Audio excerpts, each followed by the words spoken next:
Salam firman Tuhan pada hari ini di hari yang ke-123 tanggal 3 Mei tahun 2025, diambil dari kitab Imamat pasal 20 ayat 8. Hukuman bagi orang yang tidak taat. Sebagai nats adalah, demikianlah kamu harus berpegang pada ketetapanku dan melakukannya. Akulah Tuhan yang menguduskan kamu. Bahasa Indonesia sehari-hari, taatilah hukum-hukumku, karena akulah Tuhan yang mengkhususkanmu, kamu untuk aku. Dalam bahasa Batak Toba Siganupari di Doksonon, oloi hamuma patikku, ai ahudo Jahoba nama perbadiai hamu. Demikianlah firman Tuhan pada hari ini. Sebagai pedoman kita dalam bulan Mei 2025, tetap dengan topik mengasihi dan mengikuti Yesus dengan setia dalam pertobatan dan doa untuk kesejahteraan bersama seluruh ciptaan. Dijabarkan dalam Ibrani pasal 13 ayat 16. Dan janganlah kamu lupa berbuat baik dan memberikan bantuan, sebab korban-korban yang demikianlah yang bermakna kepada Tuhan. Kalau kita lihat di sini, yaitu adalah mengerti dan mengikuti Yesus, setia dalam pertobatan. Tentu pertobatan itu adalah merupakan baptisan. Setelah kita bertobat, kita dibaptis, ya. Dan doa. Setia dalam pertobatan atau baptisan dan doa untuk kesejahteraan bersama seluruh ciptaan. Jadi untuk mewujudkan kesejahteraan bagi seluruh ciptaan Tuhan. Kalau kita melihat untuk berbuat baik ini, seperti dalam Galatia 6 ayat 9 dikatakan, jangan jemu-jemu berbuat baik, karena kita akan menuai pada saatnya bila kita tidak lemah. Itulah tadi anjuran di sini bahwa taati hukum-hukumku. Dan di sini dikatakan dalam Ibrani pasal 13 ayat 16, dan janganlah kamu lupa berbuat baik dan memberi bantuan. Jadi di sini adalah perbuatan yang baik sebagai wujud daripada iman kita atau buah daripada iman kita. Karena iman tanpa perbuatan adalah mati. Nah, jadi dalam pedoman kita selama bulan Mei adalah, jadilah berbuah untuk kebaikan kita dan juga kebaikan sesama. Memberi bantuan kepada orang yang membutuhkan adalah sama dengan memberikan pinjaman kepada Tuhan Allah. Itulah pedoman kita selama bulan Mei. Sekarang kita masuk dalam perikop hari ini, yaitu dari Imamat pasal 20 ayat 8. Hukuman bagi yang tidak taat. Bagaimana kita melihat adanya hukuman bagi orang yang tidak taat, yang tidak setia kepada Tuhan? Mari kita lihat apa makna pesan moral dan pembelajaran daripada perikop ini. Maknanya adalah, ayat ini menekankan pentingnya ketaatan kepada peraturan Tuhan dan menjelaskan konsekuensi bagi mereka yang melanggar ketentuannya. Jadi ada konsekuensi. Apabila hukum-hukum Tuhan sudah dinyatakan, maka bagi kita yang melanggar ada konsekuensi, bahwa hukuman akan kita terima dari Tuhan.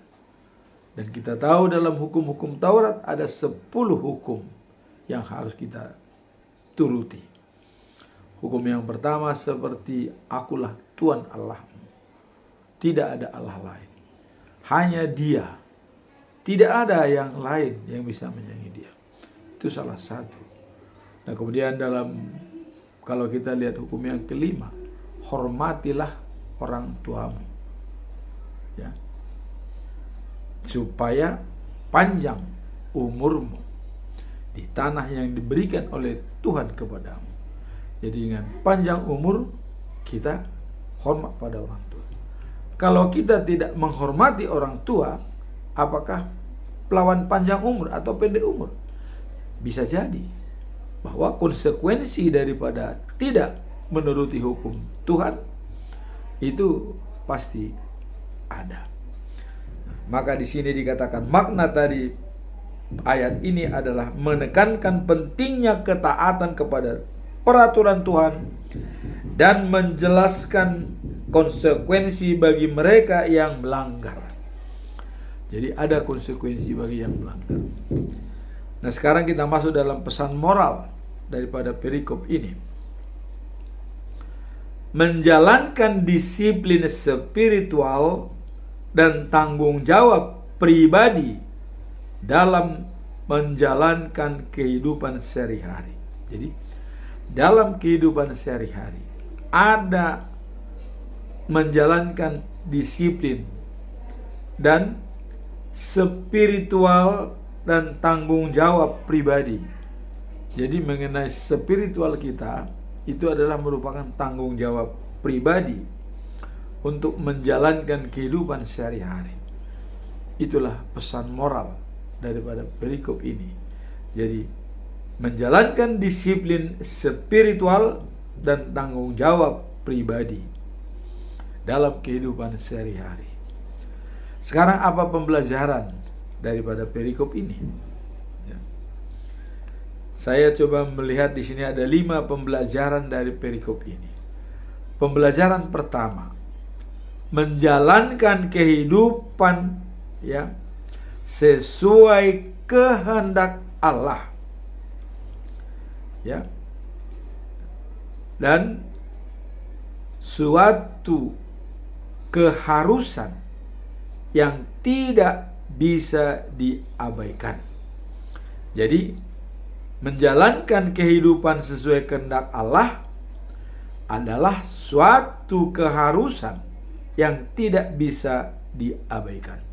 Jadi to be or not to be, harus, tidak boleh tidak, harus dijalankan.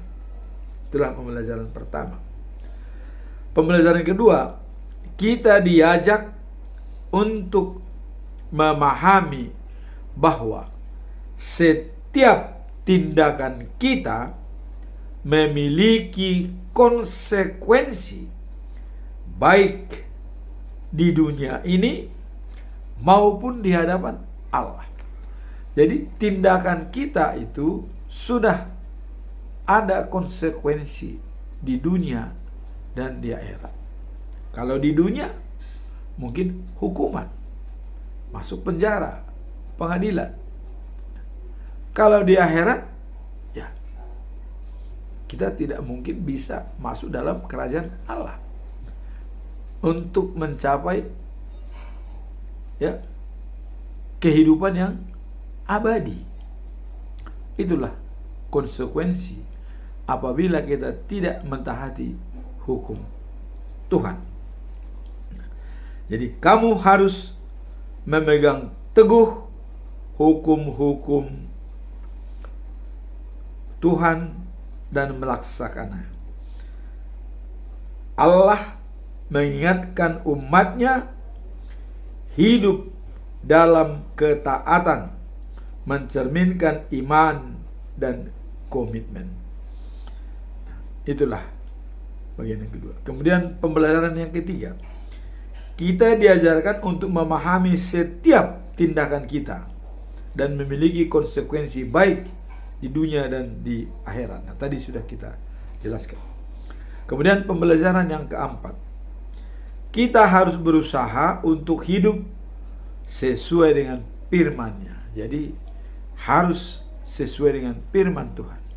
Kalau tidak sesuai dengan firman-Nya, jangan kita jalankan. Harus merupakan parameter kita adalah firman Tuhan, menjadi acuan bagi kita dalam tindakan untuk berinteraksi dengan komunitas kita. Nah, kemudian pembelajaran yang kelima, itu terakhir. Ketaatan kepada Tuhan adalah refleksi dari iman yang tulus, ya, dan pengabdian yang sejati, dan memahami setiap tindakan memiliki konsekuensi. Maka kita diingatkan untuk berbuat dengan bijak dan bertanggung jawab dalam setiap langkah kehidupan. Jadi bijak dan bertanggung jawab atas setiap langkah yang kita tempuh. Itulah pembelajaran yang kelima, yaitu dengan tulus dan pengabdian yang sejati, dan memahami setiap tindakan memiliki konsekuensi. Maka kita diingatkan untuk bertindak dengan bijak dan bertanggung jawab dalam setiap langkah kehidupan kita. Jadi bertanggung jawab, bijak dalam menjalankan kehidupan kita, dalam mengambil keputusan kita setiap hari. Ini harus kita canangkan. Sekarang kita masuk dalam conclusion atau kesimpulan apa yang mau kita lihat, ya. Saya tetap mengajukan 3 pertanyaan yang besar, ya. Pertanyaan yang pertama adalah, bagaimana ketaatan terhadap hukum Tuhan dalam mempengaruhi keputusan dan pilihan dalam kehidupan sehari-hari? Bagaimana ketaatan terhadap hukum Tuhan dapat mempengaruhi keputusan dan pilihan dalam kehidupan sehari-hari? Jadi ketaatan kita dalam menjalankan hukum Tuhan itu bisa mempengaruhi keputusan dan tindakan kita. Terus apa hubungannya dan persepsi masalah hal tersebut? Nah, kita lihat di sini. Ketaatan terhadap hukum Tuhan sangat berpengaruh terhadap keputusan dan pilihan dalam kehidupan sehari-hari bagi setiap individu.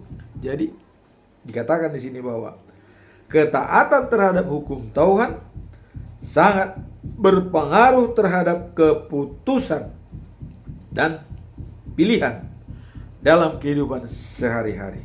Jadi everybody freedom to choice, dan everybody must be responsibility to his choice. Artinya setiap orang bebas untuk mengambil pilihan, tapi setiap orang harus bertanggung jawab atas pilihan.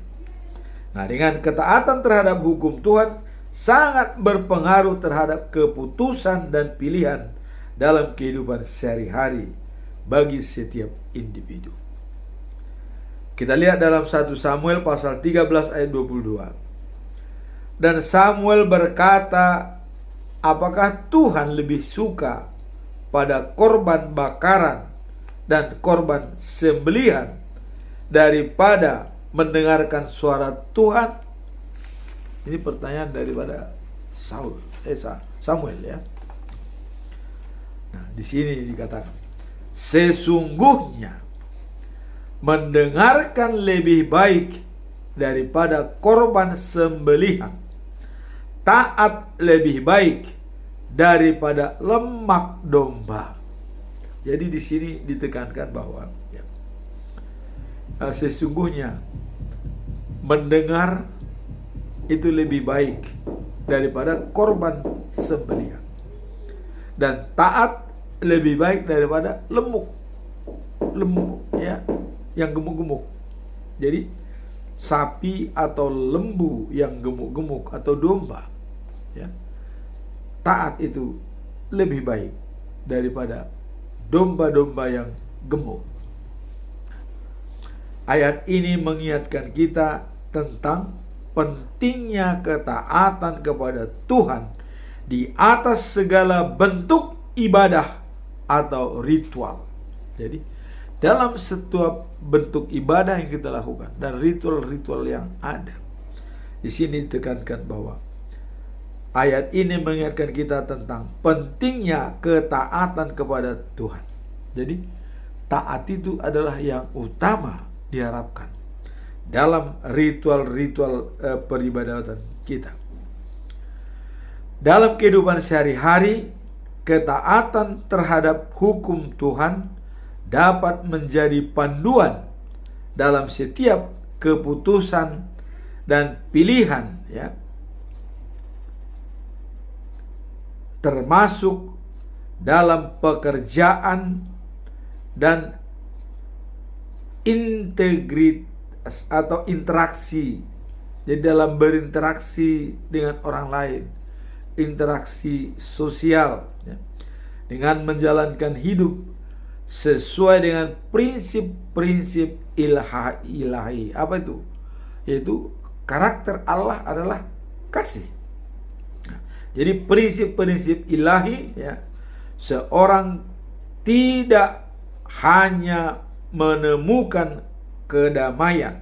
Jadi kalau kita sudah menggunakan prinsip-prinsip ilahi, tidak hanya menemukan kedamaian, tetapi apa selain daripada kedamaian yang bisa kita lihat ya, juga berkontribusi dalam menciptakan lingkungan yang baik di sekitarnya. Jadi di samping menciptakan kedamaian, juga adalah berkontribusi dalam menciptakan lingkungan yang baik di sekitarnya. Jadi lingkungan pun dapat ya, baik akibat daripada kita ya, menjalankan hukum Tuhan yang menjadi panduan dalam setiap keputusan. Jadi di samping damai sejahtera yang bisa kita peroleh, juga kondisi daripada lingkungan yang lebih baik. Nah, itulah yang kita lihat dalam pertanyaan yang pertama. Sekarang pertanyaan yang kedua. Apa dampak spiritual yang dihasilkan dan ya, menjalani hidup sesuai dengan prinsip-prinsip Alkitab, terutama dalam pekerjaan dan interaksi sosial? Apa dampak spiritual yang dihasilkan ya, dalam menjalani hidup sesuai dengan prinsip-prinsip Alkitab, terutama dalam pelayanan dan interaksi sosial? Jadi dalam pelayanan dan berinteraksi dengan orang lain ya, apa dampak spiritual yang bisa kita ambil? Mari kita lihat ya. Menjalani hidup sesuai dengan prinsip-prinsip Alkitab memberikan dampak spiritual yang mendalam dalam pekerjaan dan interaksi sosial, terutama bagi orang yang lanjut usia 70 tahun ke atas. Kenapa dikatakan ini kepada orang yang lanjut usia sebagai freelancer? Karena mereka dapat merenungkan ya, dan membaca apa firman Tuhan yang esensial dalam berinteraksi sosial dan juga dalam pekerjaan ya yang dilakukan. Ini adalah merupakan gambaran bagi kita bahwa yang sudah berusia lanjut itu dapat mencerminkan pengalaman yang dimiliki baik dengan Tuhan juga dengan pribadi sesama manusia. Inilah yang bisa kita lihat dalam perikop ini. Nah, kemudian ayat ini mengingatkan kita ya, bahwa setiap setiap pekerjaan yang kita lakukan seharusnya dilakukan dengan sepenuh hati. Jadi seolah-olah kita melakukan dengan Tuhan, bukan untuk manusia.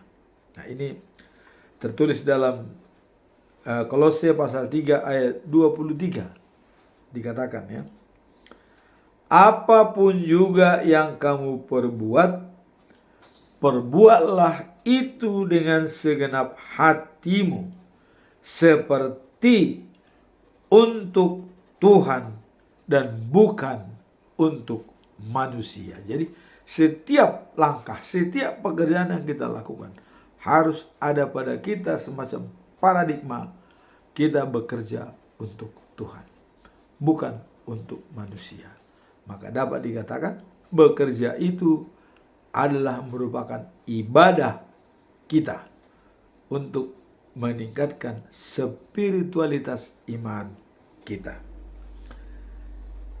Nah, jadi ayat ini menggambarkan ya kita bahwa setiap pekerjaan yang kita lakukan seharusnya dilakukan dengan sepenuh hati untuk Tuhan. Jadi kita bekerja itu untuk Tuhan, bukan untuk diri kita sendiri, untuk Tuhan sesuai dengan rencananya.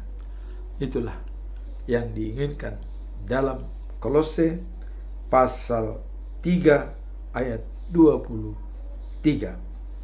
Apapun juga yang kamu perbuatlah dengan sepenuh hati dan seolah-olah kita bekerja untuk Tuhan, bukan untuk manusia. Prinsip ini mendorong kita untuk bekerja dan integritas dan kekuatan yang tidak hanya membangun karakter pribadi, tetapi juga dapat menciptakan dampak positif dalam lingkungan kerja dan hubungan sosial. Jadi dapat positif dalam menjalani hidup ya yang hubungannya dengan sosial, berinteraksi dengan orang lain. Jadi prinsip ini adalah mendorong kita untuk bekerja dengan integritas dan kekuatan yang tidak hanya membangun karakter pribadi, tapi juga dapat menciptakan dampak positif dalam lingkungan kerja dan hubungan sosial. Jadi di samping untuk kepentingan pribadi, juga untuk komunitas dapat mempengaruhinya dalam kehidupan sehari-hari. Nah, ketika menjalani hidup sesuai dengan prinsip Alkitab, apa yang bisa kita dapatkan? Nah, di sini dikatakan adalah menemukan tujuan dan makna dalam tindakan. Jadi apa makna, apa tujuan itu bisa dapat dicerna ya dalam tindakan kita. Itulah yang bisa kita lihat. Nah, kemudian tidak hanya berfokus meningkatkan kualitas pekerjaan, tetapi juga ya membuktikan interaksi sosial yang lebih baik. Jadi di samping untuk meningkatkan kualitas, juga kualitas daripada kita berinteraksi dengan orang lain. Apakah kita layak berinteraksi dengan orang lain? Apakah kita persuasif? Apakah kita bisa untuk bergaul?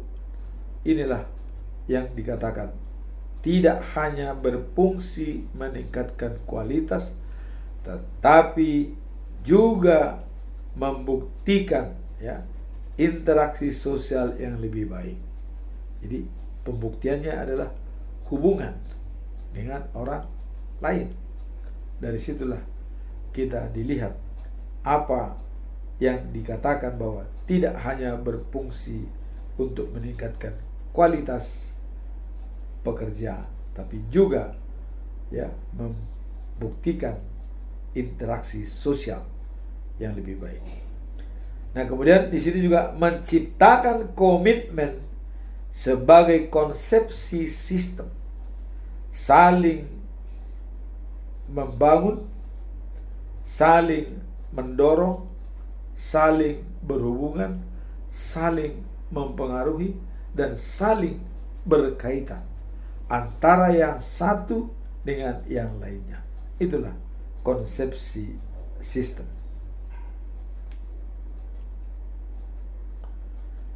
Kemudian sekarang kita masuk dalam pertanyaan nomor 3. Sejauh mana kesadaran akan konsekuensi dan tindakan kita dapat membentuk karakter dan tanggung jawab pribadi kita di hadapan Tuhan? Wah, ini agak berat jawabnya. Sejauh mana kesadaran akan konsekuensi dan tindakan kita dapat membentuk karakter dan tanggung jawab pribadi kita di hadapan Tuhan. Jadi karakter, tanggung jawab pribadi di hadapan Tuhan. Kita harus mampu menjelaskan dan menyampaikan. Nah, kesadaran akan konsekuensi dari tindakan kita sangat berperan dalam memberitakan, dalam membentuk, dalam menciptakan, dalam melihat karakter dan tanggung jawab pribadi terhadap Tuhan. Dalam iman Kristen, setiap tindakan memiliki bobot moral yang akan diminta pertanggungjawaban di hadapan Tuhan. Dan kita harus benar dalam harus dapat melihat akan dampak daripada yang kita ambil atau perilaku yang kita ambil. Ada dampak apa? Dampak yang bisa kita lihat dari perilaku kita yang bisa untuk memperkuat bahwa tindakan kita dapat membentuk karakter Tuhan. Di sini dikatakan dalam Galatia 6 ayat 7 dikatakan jangan sesat. Allah tidak membiarkan dirinya dipermainkan, karena apa yang ditabur orang itu juga yang akan dituai. Jadi di sini ada istilah tabur tuai. Jadi apa yang kita tanam itu akan kita tuai. Jadi kesadaran kita dalam konsekuensi dalam tindakan kita dapat membentuk karakter. Jadi artinya karakter orang pun bisa ikut kita apabila kita bisa menjadi role model. Maka dalam Galatia 6 ayat 9 dikatakan, jangan jemu-jemu berbuat baik, karena kita akan menuai pada saatnya apabila kita tidak lemah. Jadi kita harus selalu siap sedia anytime. Jangan pernah kita ada kekosongan, karena begitu ada kita kekosongan dan kelemahan akan lain ceritanya. Jadi apa yang sudah kita capai selama ini mungkin bisa hilang begitu saja. Jadi jangan coba-coba untuk mau menghilangkan pengalaman kita dan juga pengalaman dengan Tuhan selama hidup kita. Nah, dalam Matius 7 ayat 12 dikatakan bahwa apa yang hendak engkau inginkan diperbuat oleh orang lain, perbuatlah seperti itu. Jadi tanam pisang, pisang yang akan kita hasilkan tuai. Tanam kacang, kacang yang akan kita tuai. Tanam padi, padi yang akan kita tuai. Tanam jagung, jagung yang akan kita tuai. Tidak pernah kita tanam padi dan kita tuai jagung. Atau kita tanam mangga, kita tuai salak. Tidak pernah. Mangga kita tanam, itulah yang kita tuai. Maka Stephen Covey mengatakan, tanam pikiran, petiklah tindakan. Tanam tindakan, petik kebiasaan. Tanam kebiasaan, petik karakter. Tanam karakter, petik nasib. Nasib Anda ditentukan oleh pikiran Anda. Tanpa Anda berpikir untuk sesuatu tujuan yang tertentu, itu tidak pernah akan terjadi. Hidup ini tidak ada kebetulan. Semua ada rancangan daripada Tuhan Allah. Sejauh kita bisa berpengalaman dengan Tuhan. Itulah merupakan inti daripada perikop ini, dan menjalankan hukum-hukum Tuhan. Ada konsekuensi yang terbaik yang bisa kita dapat. Seperti tadi ya, apa yang kita inginkan diperbuat oleh orang lain kepada kita, perbuatlah seperti itu. Karena itulah kesimpulan daripada hukum Taurat dan kitab para nabi. Kalau begitu, jadilah manusia transisi. Apa itu? Kalau kita tidak bisa membantu orang lain, minimum tidak menyusahkannya. Ini kadang-kadang sebaliknya. Sudah tidak bisa membantu, kita paling getol terhadap kritikan, tetapi ya, kita selalu adalah menjadi the loser, bukan jadi the winner. Ya. Maka dikatakan, kalau kita tidak bisa membantu seseorang, minimum tidak menyusahkannya. Ini membantu tidak, berbuat curang, dan menyusahkan mereka. Inilah yang harus kita perbaiki di dalam perikop ini, bahwa taatilah hukum-hukum Tuhan, karena konsekuensinya akan kita terima dari Tuhan Allah. Jangan jemu-jemu berbuat baik, karena kita akan menuai pada saatnya bila kita tidak lemah. Amin. Tuhan memberkati kita semua.